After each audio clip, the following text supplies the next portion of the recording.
difference between nature-based solutions and hybrid solutions and gray solutions, and then also some examples of what nature-based solutions are and how which ones can be applied to respond to some of the hazards that we've heard from before. So we basically followed these two definitions. These are the two institutional definitions that are really always cited, and from the EU side they want to have both usually, and they're quite in line anyway. But yeah, basically the IUCN, so the definition by the International Union for Conservation of Nature, says that nature-based solutions are actions to protect, sustainably manage, and restore natural and modified ecosystems. So really they have to represent an ecosystem in ways that address societal challenges effectively and adaptively to provide both human well-being and biodiversity benefits. So nature-based solutions apply basically the properties of ecosystems to address challenges. Yeah, and this is then, we have this other quote that basically a key benefit of NbS is also that they are very robust, they self-sustain over time, if they are, let's say, a healthy ecosystem, and they can accumulate in value. They don't depreciate in the same way as built infrastructure typically does.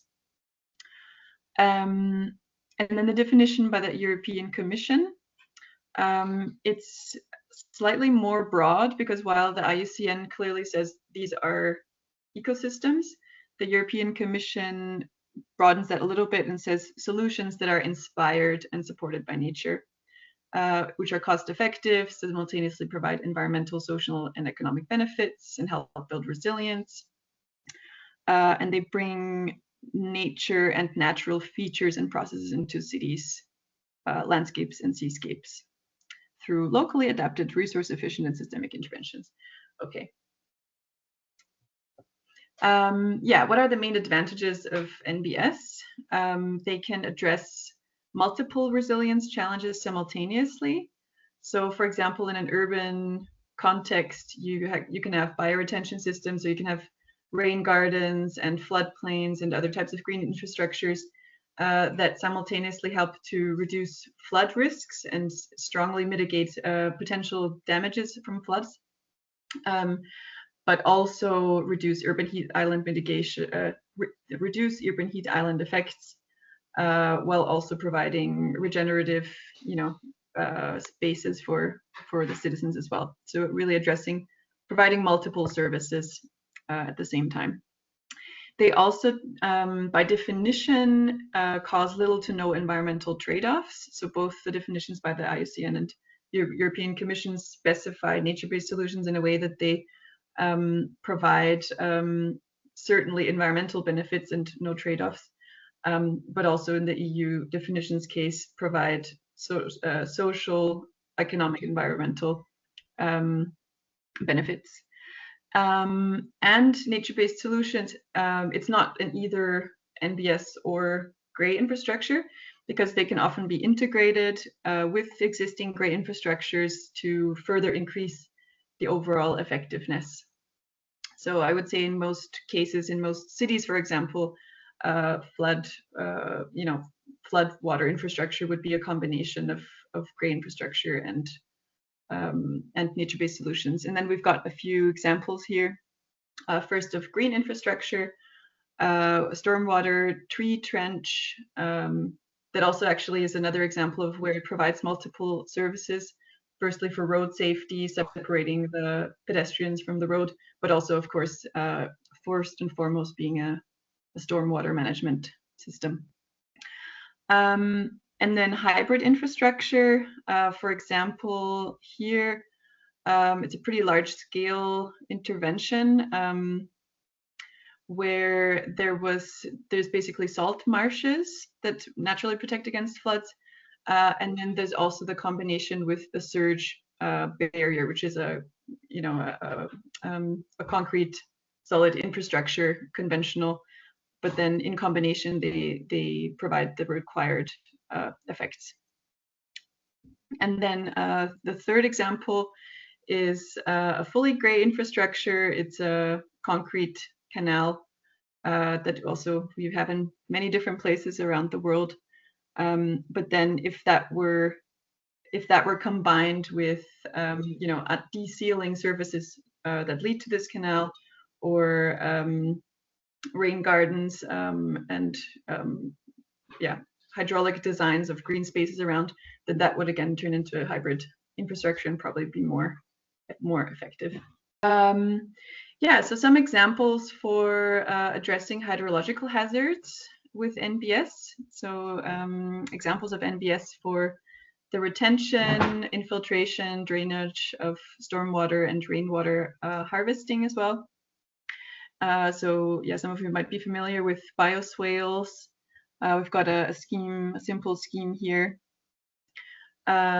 Constructed wetlands, floodplains, which are very large scale.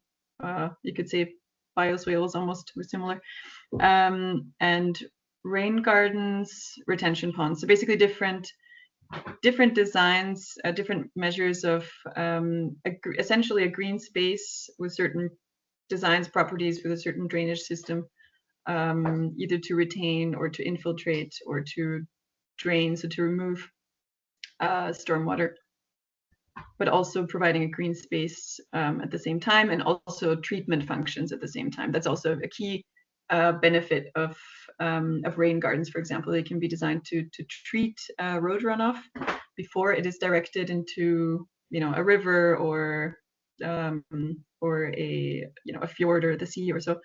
And this is something that gray typical channels, concrete channels, actually cannot provide. Thank you. And then another example of a nature-based solution is soil and water bioengineering. So this is actually more of a technique that can take many different forms, and typically is applied to stabilize slopes. And you just have a few different examples here of different techniques using natural materials, and also providing habitats and green spaces and renaturation at the same time. And primarily their purpose is to solve erosion, erosion risks, and it can also regenerate degraded ecosystems. We've seen in many parts of Europe for sure, and also actually beyond Europe, that former concrete channels are being reopened because they can provide better functions than fixed concrete channels that are again sealed surfaces. But also the biodiversity crisis is another incentive that is driving that. Thank you. You can go on to the next slide.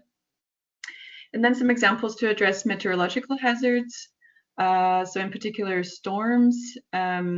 A very classic example are windbreaks using trees, and to slow down wind speeds, and to reduce further effects such as erosion as well, or the direct destruction from wind forces. And then in the coastal areas, salt marshes or coral and oyster reef systems and mangroves are a few examples. For example, I've got here the mangroves and salt marshes can reduce storm surge intensity by up to 80% through their dense root systems and vegetation.